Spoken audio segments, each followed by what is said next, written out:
അപ്പോൾ പത്രവാർത്തകളിൽ നമ്മൾ തുടങ്ങുന്നു.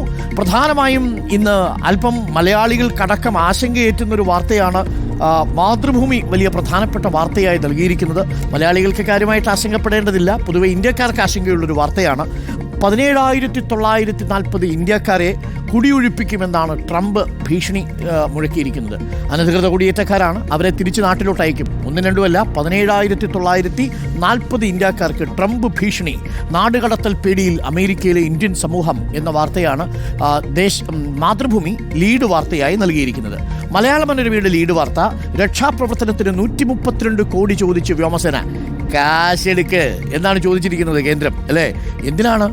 പ്രളയകാലം മുതൽ വയനാട് ചൂരൽമല മുണ്ടക്കൈ വരെ എയർലിഫ്റ്റ് ചെയ്തതിന് വ്യോമസേനയുടെ ചിലവിനത്തിലാണ് സംസ്ഥാന സർക്കാരിനോട് കേന്ദ്രം പണം ചോദിച്ചിരിക്കുന്നത്.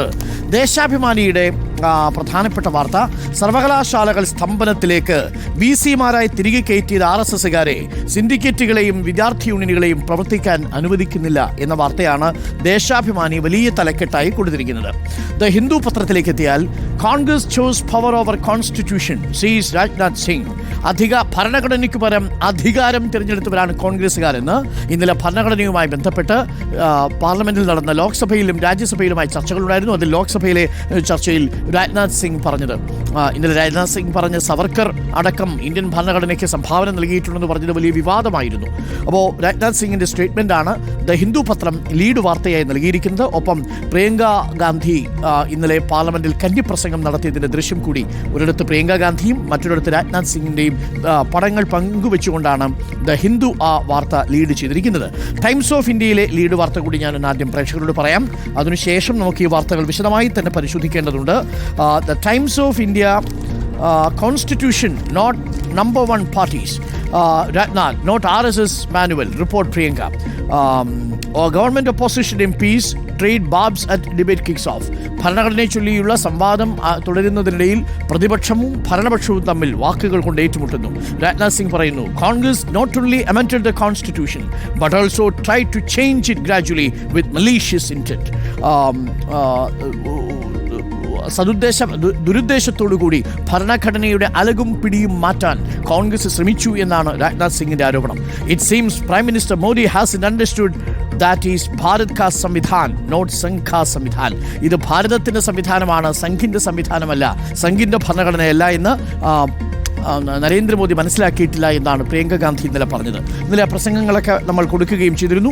രാജ്യസഭയിലെ ജഗദീപ് ധൻഖറുടെ വൈകാരികമായ പ്രസംഗവും നമ്മൾ ഇന്നലെ പ്രേക്ഷകരിലേക്ക് എത്തിച്ചതാണ്. ഇനി നമുക്ക് ഈ വാർത്തകളിലൂടെ ഡീറ്റെയിലായി കടന്നു വരാം. മറ്റു ചില വാർത്തകൾ കൂടി വളരെ വേഗം ഞാൻ വായിച്ചു പോകാം. നമുക്ക് മനോരമയിൽ തുടങ്ങാം. രക്ഷാപ്രവർത്തനം 132 കോടി ചോദിച്ചു വ്യോമസേന, കാശെടുക്ക്. 2006 മുതലുള്ള കുടിശ്ശിക, 2018 പ്രളയകാലത്തേതു മാത്രം 104 കോടി കേന്ദ്ര ഫണ്ടിൽ നിന്ന് അനുവദിക്കണമെന്നുള്ള സംസ്ഥാന സർക്കാരിന്റെ ആവർത്തിച്ചുള്ള ആവശ്യം തള്ളി. മുണ്ടക്കൈ ചൂരൽമല ഉരുൾപൊട്ടൽ ബാധിതർക്കായി കേന്ദ്ര സഹായം കാത്തിരിക്കുന്ന കേരളം വ്യോമസേനയുടെ പലപ്പോഴുള്ള രക്ഷാപ്രവർത്തനങ്ങൾക്ക് ചെലവുകൾക്ക് 136 കോടി 61 ലക്ഷം രൂപ അങ്ങോട്ട് നൽകേണ്ട ഗതികേടിൽ. 2006 മുതൽ ഹെലികോപ്റ്ററുകൾ ഉപയോഗിച്ചതിന്റെ ചിലവ് എത്രയും വേഗം നൽകണമെന്നാവശ്യപ്പെട്ട് വ്യോമസേനയുടെ എയർ വൈസ് മാർഷൽ ചീഫ് സെക്രട്ടറിക്ക് കത്തയച്ചതാണ് കാരണം. ദേശീയ ദുരന്ത പ്രതികരണ നിധിയിൽ നിന്ന് തുക അനുവദിക്കണമെന്ന ആവർത്തിച്ചുള്ള ആവശ്യം കേന്ദ്രം തള്ളിയ സാഹചര്യത്തിൽ സംസ്ഥാന ദുരന്ത നിവാരണ നിധിയിൽ നിന്ന് ഈ തുക അനുവദിച്ച് ഉത്തരവിറക്കാനാണ് സംസ്ഥാന തീരുമാനം. സംസ്ഥാന നിധിയിൽ നിന്ന് പണം നൽകണമെന്നും പിന്നീട് തിരിച്ചു തരാമെന്നുമാണ് കേന്ദ്ര നിലപാട്. 2018 പ്രളയകാലത്താണ് കേരളം വ്യോമസേനയുടെ സഹായം ഏറ്റവും അധികം തേടിയത്. 104 കോടി 2 ലക്ഷം രൂപയാണ് ഇതിന്റെ ബിൽ. 2019 പ്രളയത്തിൻ്റേത് 2 കോടി 15 ലക്ഷം. ഒടുവിൽ മുണ്ടക്കൈ ചൂരൽമല ഉരുൾപൊട്ടൽ പ്രവർത്തനത്തിലെ രക്ഷാപ്രവർത്തനങ്ങൾക്ക് എത്രയാണ് കൊടുത്തതെന്നറിയാമോ? 13 കോടി 65 ലക്ഷം. നമ്മൾ അവിടെ നിന്ന് ഇങ്ങോട്ട് കിട്ടുമെന്ന് ആലോചിച്ചുകൊണ്ടിരുന്നപ്പോൾ ദാ വരുന്ന ഒരു ബില്ല്, അങ്ങോട്ട് കൊടുക്കൂ, 13 കോടി 25 ലക്ഷം ചൂരൽമല മുണ്ടക്കൈയിൽ മാത്രം രക്ഷാപ്രവർത്തനം നടത്തിയതിന്. വ്യോമസേന നിലപാട് കടുപ്പിച്ച സ്ഥിതിക്ക് ഇത്രയും വലിയ കുടിശ്ശിക AGയുടെ ഓഡിറ്റിൽ ശ്രദ്ധയിൽപ്പെട്ടാൽ കേരളത്തിനെതിരായ പരാമർശമുണ്ടാകുമെന്നാണ് ആശങ്ക. അങ്ങനെ വന്നാൽ സംസ്ഥാന ദുരന്ത പ്രതികരണ നിധിയിൽ നിന്ന് ഒറ്റയടിക്ക് പണം ഈടാക്കാൻ കേന്ദ്രത്തിന് കഴിയും. പകരം സംസ്ഥാനം ബാധ്യത ഏറ്റെടുത്ത് ഉത്തരവിറക്കിയാൽ ഘട്ടം ഘട്ടമായി പണം നൽകിയാൽ മതി. 132 കോടി 61 ലക്ഷം രൂപ ഒറ്റത്തവണയായി നഷ്ടപ്പെടുന്നത് തടയാൻ മറ്റു വഴിയില്ല എന്നാണ് സർക്കാരിന്റെ വിലയിരുത്തൽ. എന്തായാലും ഇച്ചിരി കടുത്തുപോയല്ലേ, ഇച്ചിരിയല്ല ഒത്തിരി കടുത്തുപോയി. സംസ്ഥാനം ആവശ്യപ്പെട്ടത് അത് ദേശീയ ദുരന്ത പ്രതികരണ നിധിയിൽ നിന്നും പിടിച്ചൂടെ എന്ന് ആവശ്യപ്പെട്ടു. ആകെ സംസ്ഥാനങ്ങൾക്ക് കിട്ടുന്നത് 400-500 കോടി രൂപയാണ്. അപ്പോൾ അത് സംസ്ഥാനത്തെ ഒരു വർഷത്തെ മുഴുവൻ ദുരന്ത നിവാരണത്തിന് വേണ്ടി ഉപയോഗിക്കേണ്ടതാണ്, ദുരന്ത നിവാരണ ഫണ്ട്. മറ്റൊരു വാർത്ത മാതൃഭൂമിയിൽ നിന്നാണ്. 17,940 ഇന്ത്യക്കാർക്ക് ട്രംപ് ഭീഷണി. ജനുവരിയിൽ അധികാരമേറ്റാലുടൻ ചരിത്രത്തിലെ ഏറ്റവും വലിയ നാടുകടത്തലിന് അമേരിക്ക സാക്ഷ്യം വഹിക്കുമെന്ന നിയുക്ത US പ്രസിഡന്റ് ഡൊണാൾഡ് ട്രംപിന്റെ ഭീഷണി 17,940 ഇന്ത്യക്കാരെ ബാധിക്കും. ജനുവരിയിലാണ് പുതിയ പ്രസിഡന്റ് അധികാരമേൽക്കുക.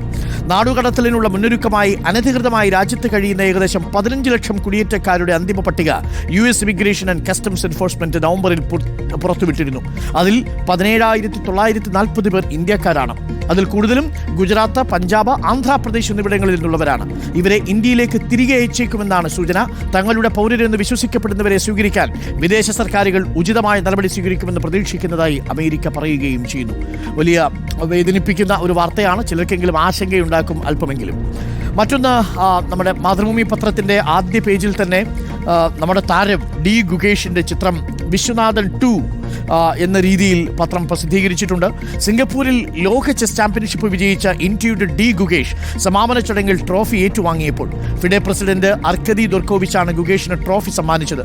ഇന്ത്യയുടെ പതാക പുതച്ച് ആരാധകരുടെയും മാതാപിതാക്കളുടെയും സാന്നിധ്യത്തിൽ ഇന്ത്യൻ താരം ട്രോഫി ഏറ്റുവാങ്ങി. ഫൈനലിൽ നിലവിലെ ചാമ്പ്യൻ ചൈനയുടെ ഡിങ് ലിറിനെ കീഴടക്കിയാണ് 18-കാരനായ ഗുകേഷ് പ്രായം കുറഞ്ഞ ലോക ചാമ്പ്യനായത്. വിശ്വനാഥൻ ആനന്ദിന് ശേഷം ലോക ചെസ് കിരീടം നേരിടുന്ന ഇന്ത്യക്കാരൻ. ഗുകേഷിന് തമിഴ്നാട് സർക്കാർ 5 കോടി രൂപയുടെ ക്യാഷ് അവാർഡ് പ്രഖ്യാപിച്ചു. ഗുകേഷ് സിംഗപ്പൂരിൽ നിന്ന് ചെന്നൈയിൽ തിരിച്ചെത്തിയാലുടൻ തുക സമ്മാനിക്കുമെന്ന് മുഖ്യമന്ത്രി MK സ്റ്റാലിൻ അറിയിച്ചിട്ടുണ്ട് എന്നതാണ്. മറ്റൊരു വാർത്തയുള്ളത് നമ്മുടെ ഡോക്ടർ വന്ദനാദാസ് വധത്തിൽ സന്ദീപിന് ജാമ്യമില്ല കേട്ടോ. പ്രതി കൊട്ടാരക്കര താലൂക്ക് ആശുപത്രിയിൽ ഹൗസ് സർജനായിരുന്ന ഡോക്ടർ വന്ദനാദാസ് കൊല്ലപ്പെട്ട കേസിലെ പ്രതി ജി സന്ദീപിന്റെ ജാമ്യാപേക്ഷ സുപ്രീം കോടതി തള്ളി. ജാമ്യ വിഷയത്തിൽ ഉദാര സമീപനമുണ്ടെങ്കിലും ഈ കേസിന്റെ ഗൗരവം കണക്കിലെടുക്കുമ്പോൾ പ്രതിയുടെ അപേക്ഷ അനുവദിക്കാനാവില്ലെന്ന് ജസ്റ്റിസ് OSK അധ്യക്ഷനായ ബെഞ്ച് വ്യക്തമാക്കി. പ്രതിക്ക് മാനസിക പ്രശ്നങ്ങളൊന്നുമില്ല. കുടുംബം എന്തായാലും ഈ ജാമ്യം അനുവദിക്കാതിരുന്നതിൽ തൃപ്തരാണ് എന്നാണ് അറിയിച്ചിരിക്കുന്നത്. മനോരമയിലെ മറ്റൊരു പ്രധാനപ്പെട്ട വാർത്ത, എയ്ഡഡ് സ്കൂൾ നിയമനത്തിൽ വിവാദമായ സർക്കുലർ മരവിപ്പിച്ചിട്ടുണ്ട്. വ്യാപക പ്രതിഷേധത്തിനൊടുവിൽ സർക്കാർ വഴങ്ങി. വ്യക്തത വരുത്തി പുതിയ സർക്കുലറിന് സാധ്യതയുണ്ടെന്ന് പത്രം പറയുന്നു.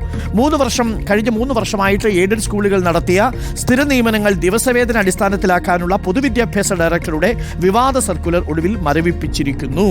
അതായത് 3% മുതൽ 1996 മുതൽ 3%, 2016 മുതൽ 4% വീതവും ഭിന്നശേഷിക്കാർക്ക് സംവരണം നൽകണം ഈ എയ്ഡഡ് കോളേജുകളിലെയും സ്കൂളുകളിലെയും അടക്കമുള്ള നിയമനങ്ങൾ എന്നതായിരുന്നു സുപ്രീം കോടതിയുടെ ഉത്തരവ്. ഇതിൻ്റെ അടിസ്ഥാനത്തിൽ പുതിയ നിയമനങ്ങൾ നടത്തുക സാധ്യമല്ല. ഈ ഭിന്നശേഷിക്കാരില്ലെങ്കിൽ മാത്രമേ അവിടേക്ക് നടത്താൻ പോലും കഴിയില്ല, അത് അവിടേക്ക് മാറ്റിവെക്കണം. അപ്പോൾ അതുകൊണ്ടാണ് ഈ അതുവരെയുള്ള എല്ലാ സ്ഥിര നിയമനങ്ങളും 3 വർഷത്തേത് മരവിപ്പിക്കാൻ തീരുമാനിച്ചത്. ഇപ്പോൾ ആ വിവാദ സർക്കുലർ സർക്കാർ പിൻവലിച്ചിരിക്കുന്നു എന്ന വാർത്തയുണ്ട്. ഇതുവഴി ജോലിയിൽ ലഭിച്ച ആയിരക്കണക്കിന് അധ്യാപകർ ആശങ്കയിലായിരുന്നു ഈ സർക്കുലർ വന്നതോടുകൂടി. അവർക്കൊക്കെ അല്പം ഒന്ന് ആശ്വസിക്കാം. പക്ഷേ സർക്കുലർ മറ്റൊരു രൂപത്തിലെത്താനുള്ള സാധ്യതയുണ്ട്. കാരണം അത് ഹൈക്കോടതി വിധിയാണ്. ഭിന്നശേഷി വിഭാഗത്തിൽപ്പെട്ടുള്ളവർക്ക് കൂടുതൽ പ്രാതിനിധ്യം തൊഴിലിടങ്ങളിൽ നൽകണം എന്നതാണ് എയ്ഡഡ് സ്കൂളുകളുടെ അപ്പോയിൻമെൻറ്റുമായി ബന്ധപ്പെട്ടുള്ള കോടതിയുടെ നിരീക്ഷണം. അപ്പോൾ പ്രിയപ്പെട്ട പ്രേക്ഷകരെ, ഒരു ചെറിയ ഇടവേള വേണം. നിങ്ങൾ കണ്ടുകൊണ്ടിരിക്കുന്നത് ചൂട് കാപ്പിയും ചൂട് വാർത്തയുമായി കോഫി വിത്ത് അരുൺ. നമ്മൾ പത്രവാർത്തകളിലേക്ക് ഉടൻ തിരികെ വരും. കൂടുതൽ വാർത്തകളും വിശേഷങ്ങളുമുണ്ട്. നമ്മുടെ ബാക്ക് പ്രിയപ്പെട്ട പ്രേക്ഷകരെ, ഇന്ന് ഡിസംബർ മാസം 14-ാം തീയതി വൃശ്ചിക മാസം 29. നിങ്ങൾ കണ്ടുകൊണ്ടിരിക്കുന്നത് ചൂട് കാപ്പിയും ചൂട് വാർത്തയുമായി കോഫി വിത്ത് അരുൺ. നമ്മളുടെ പ്രഭാത വാർത്തായാത്ര തുടരുകയാണ്. പത്രവാർത്തയിൽ ഇന്നലത്തെ IFFKയുടെ ഉദ്ഘാടന ചടങ്ങിൻ്റെ ദൃശ്യങ്ങൾ പത്രങ്ങൾ ആദ്യ പേജിൽ തന്നെ പങ്കുവച്ചിട്ടുണ്ട്. തിരുവനന്തപുരത്ത് നടക്കുന്ന 29ാമത് അന്താരാഷ്ട്ര ചലച്ചിത്രമേളയുടെ ഉദ്ഘാടനം മുഖ്യമന്ത്രി പിണറായി വിജയൻ ഇന്നലെ നിർവഹിച്ചിരുന്നു. വിശിഷ്ടാതിഥി ഷബാന ആസ്മയും ലൈഫ് ടൈം അച്ചീവ്മെന്റ് പുരസ്കാരം നേടിയ ആൻഹുയും ചേർന്നാണ് ഇന്നലെ ദീപം തെളിയിച്ചത്. അതിൻ്റെ ദൃശ്യങ്ങൾ ആദ്യ പേജിൽ തന്നെ പങ്കുവച്ചിട്ടുണ്ട്. മാതൃഭൂമിയിൽ അല്ലു അർജുൻ അറസ്റ്റിലായ വാർത്തയും ആദ്യ പേജിൽ തന്നെ നൽകുന്നു. അല്ലു അർജുൻ്റെ അറസ്റ്റ് ഇന്നലെ നമ്മളെ ആകെ വിസ്മയിപ്പിച്ചു അല്ലേ? ഇങ്ങനെയൊക്കെ അറസ്റ്റ് ചെയ്യാൻ പറ്റുമോ?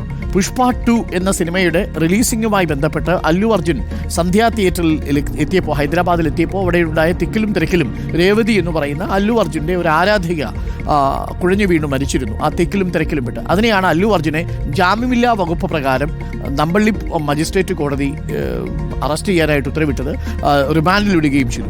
അപ്പോഴാണ് പിന്നീട് ഹൈക്കോടതി ഇടപെട്ടു ആ കേസ് പ്രഥമ ദൃഷ്ട്യാ നിൽക്കുന്നതല്ല എന്ന് പറയുകയും തുടർന്ന് അദ്ദേഹത്തിന് ഇടക്കാല ജാമ്യം അനുവദിക്കുകയും ചെയ്തു. ആ വാർത്തയാണ് പത്രം കൈകാര്യം ചെയ്തിരിക്കുന്നത്. പുഷ്പ 2 സിനിമയുടെ ആദ്യ പ്രദർശനത്തിന്റെ തിക്കിലും തിരക്കിലും പെട്ട് യുവതി മരിച്ച സംഭവത്തിൽ അറസ്റ്റിലായ നടൻ അല്ലു അർജുന് മണിക്കൂറുകൾക്കുള്ളിൽ ഇടക്കാല ജാമ്യം. എന്നാൽ കോടതി ഉത്തരവിന്റെ ഒപ്പിട്ട പകർപ്പ് ലഭിക്കാത്തതിനാൽ വെള്ളിയാഴ്ച രാത്രി വൈകിയും ജയിൽ മോചിതനായില്ല. നടനായി ചഞ്ചൽഗുഡ ജയിലിലെ ക്ലാസ് 1 ബാരക്ക് തയ്യാറാക്കിയതായി ജയിൽ സൂപ്രണ്ട് അറിയിച്ചു. കേസിൽ നമ്പള്ളി മജിസ്ട്രേറ്റ് കോടതി നടനെ 14 ദിവസത്തേക്കാണ് റിമാൻഡ് ചെയ്തതെങ്കിലും മണിക്കൂറുകൾക്കുള്ളിൽ തെലങ്കാന ഹൈക്കോടതി ജാമ്യം നൽകി. മനഃപൂർവ്വമല്ലാത്ത നരഹത്യക്കുറ്റം നിലനിൽക്കുമോ എന്ന് ജസ്റ്റിസ് ജുവാദി ശ്രീദേവി സംശയിച്ചു. സിനിമാ പ്രദർശനത്തിനായി തിയേറ്ററിൽ പോയതുകൊണ്ട് സംഭവത്തിന്റെ ഉത്തരവാദിത്വം പ്രഥമദൃഷ്ട്യാ അല്ലു അർജുനാണെന്ന് പറയാനാകില്ല. പ്രദർശനത്തിന് പോയാൽ ഇത്തരമൊരു സംഭവം നടക്കുമെന്ന് നടൻ അറിയാമായിരുന്നുവെന്ന തെലങ്കാന സർക്കാരിന്റെ വാദം തള്ളിയ കോടതി ഇത്തരമൊരു മരണം സംഭവിക്കുമെന്ന് അല്ലു അർജുന് മുൻകൂട്ടി അറിയാൻ പറ്റുമോ എന്നും ചോദിച്ചു. ആശങ്കയോടെ ആരാധപ്രവാഹം എന്നുകൂടി പത്രം റിപ്പോർട്ട് ചെയ്യുന്നുണ്ട്.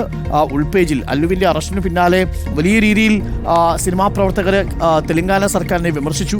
രേവന്ത് റെഡ്ഡിയുടെ സ്റ്റേറ്റ്മെന്റ് ഇന്നലെ നമ്മൾ കണ്ടു.